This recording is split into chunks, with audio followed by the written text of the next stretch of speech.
ar Borisa un Ināras Tetereva fonda atbalstu.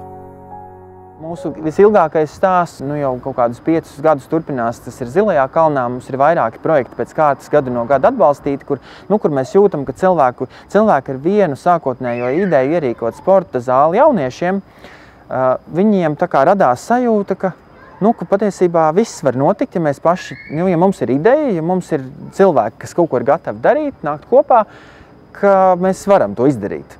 Jauniešiem sākumā izveidoja sporta zāli 2006. gadā. Nākamajā gadā pensionāri sarosījās, un viņiem likās, ka tas, kas ir nepieciešams, ir veļas mašīna kā risinājums cilvēkiem, kuriem nav ūdens padeve vai katrā ziņā noteikti nav automātiskās veļas mašīnas istabās. Un, teiksim, ja vienai daļai tas tieši šķiet pašsaprotami, tad ja cilvēkam tas nav, tad tas var radīt diezgan liels neērtības ikdienā.